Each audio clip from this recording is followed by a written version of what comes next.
Hello everyone, my name is Brendan Snyder and thank you for joining me today. We're going to take a look at the new Ringo Starr album called What's My Name. Now of course Ringo Starr is a former drummer from the Beatles and he did occasionally sing lead with them on songs like With a Little Help from My Friends, the classic Yellow Submarine, and the song Don't Pass Me By. So he's completely credible in his own right and capable of doing solo material.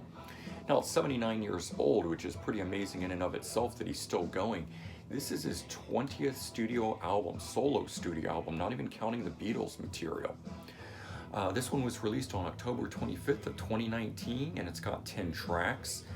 And there's a lot of amazing collaborations on it, like most of his albums, where he's got his all-star backing band on it.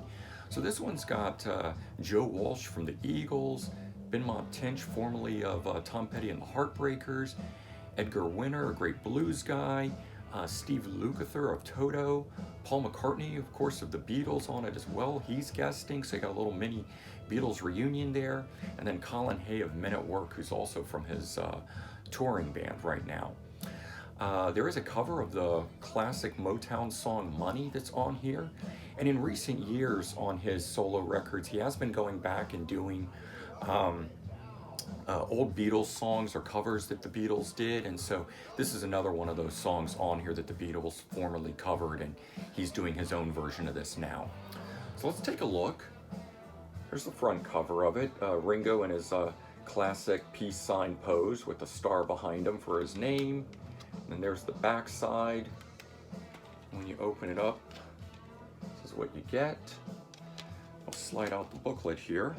Booklet's a small one, it's only a 3-page little booklet, but it does go into who's on each track and that sort of stuff, so it's nice to at least get that, or sometimes they gloss over it. But that being said, let's go ahead and get into that and talk about each of the 10 tracks here. So track number 1, Gotta Get Up to Get Down, is a really nice rocker. It's got Joe Walsh on it, it's got some great lead guitar work.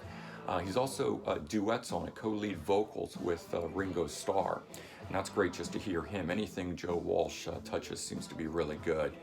The second track on here, It's Not Love That You Want, is a very prominent piano track featuring Benmont Tench, formerly of the Heartbreakers, on it.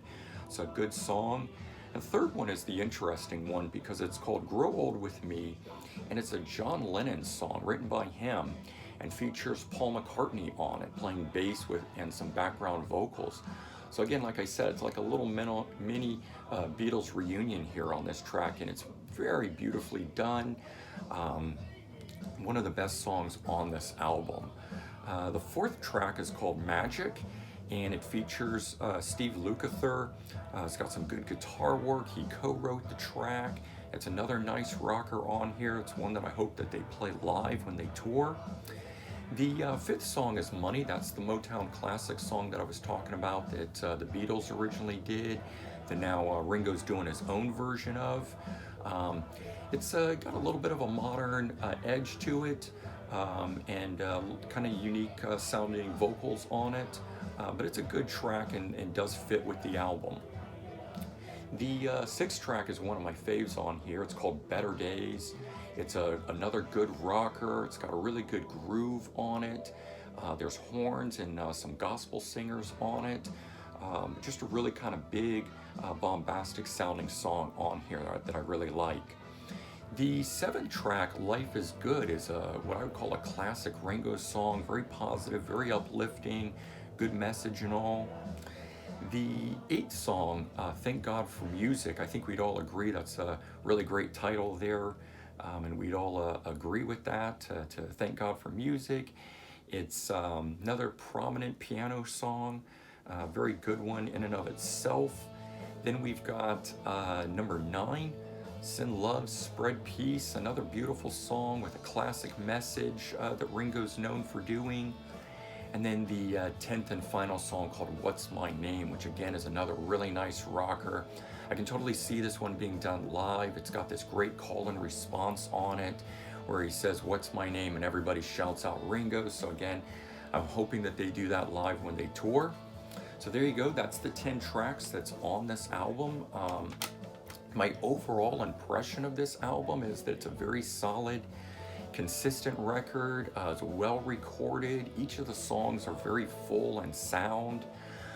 There's good flow between each of the tracks. It's what I would call classic Ringo Starr. That's a very positive, uplifting overall record. I do recognize that my opinion may be different than others, but I do feel that this is a really solid classic album by Ringo Starr, and would highly recommend picking it up and checking it out if you're a fan of his or a fan of the Beatles. It does have that Beatlesque sound to it that everyone loves. This album was less than $10 on Amazon, making it very worthwhile. I think it was only like $9.99 or maybe even a little less than that. So I'd recommend picking it up. And final and conclusion, I guess, I would say I've got 4 tracks off here that are my faves. Gotta Get Up to Get Down, number 1, number 6, Better Days, number 7, Life is Good, and the final track, What's My Name, with that call and response. So highly recommend this album. All right, I hope you learned something or found this interesting. Maybe this piqued your interest to go out and pick up the record. I hope so. And if you do, please go out and do that. I hope everyone has a great day, and I'll be talking to you all real soon. Take care.